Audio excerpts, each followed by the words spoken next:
The Interdisciplinary Center in Herzliya this week hosted an international symposium that explored the sensitive issue of human rights as part of Israel's struggle to defend its security and, in many cases, its very existence. Among the distinguished guests at the gathering, which was organized by the American Jewish Congress, was Harvard law professor and renowned attorney Alan Dershowitz. Speaking to IBA's Leah Zinder, Dershowitz lashed out at those who criticize Israel's human rights record.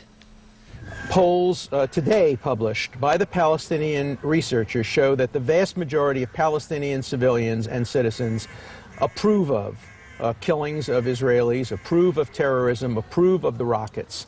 When you have a democracy, and Hamas claims to be the winner in a democratic vote, and Hamas is carrying out terrorist acts, there is some degree of collective accountability. Britain held Germany collectively responsible for the Second World War when it bombed Dresden and when it engaged in acts of warfare that killed many German civilians. So there is a degree of collective accountability on the part of many Palestinians, but nonetheless, the collective accountability still hasn't resulted in Israel targeting civilians.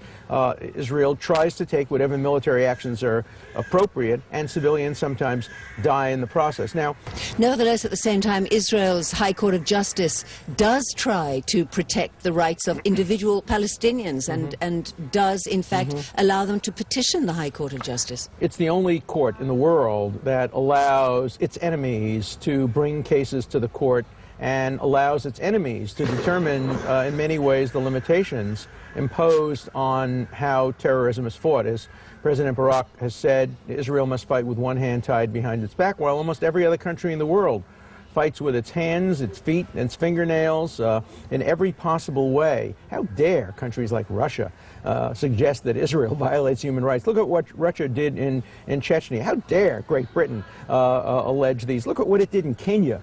Britain's actions in Kenya were among the most grievous violations of human rights in the 20th century.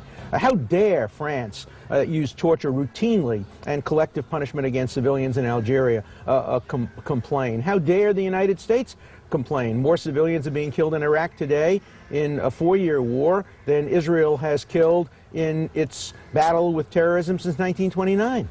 But more and more, yours and a few others are lone voices in the wilderness. What should Israel be doing to try to change the misperception in the world? Israel should continue to do what it's doing, and that is fighting terrorism within the moral constraints imposed by its own people. It should ignore the hypocrisy of those who would boycott only Israel, academics, or divest only from Israel, the hypocrisy of those, particularly in Britain, who ignore real human rights violations, who are silent in Rwanda, who are silent in Darfur, who are silent about the occupation by China of Tibet, who are silent about Russian atrocities, who are silent about Iran, and who see only one villain, the Jew among nations. Let them look in the mirror and see them for what they are: vicious anti-Semites. Get more news about the Middle East online at linktv.org/mosaic. The Mosaic webpage offers a complete archive of Mosaic programs, program transcripts, the Mosaic video podcast, and the Mosaic Intelligence Report, a weekly analysis of the hottest stories from the Middle East.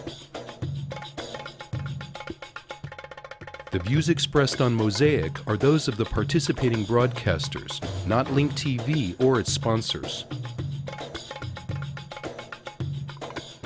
The production of Mosaic is made possible with the support of viewers like you.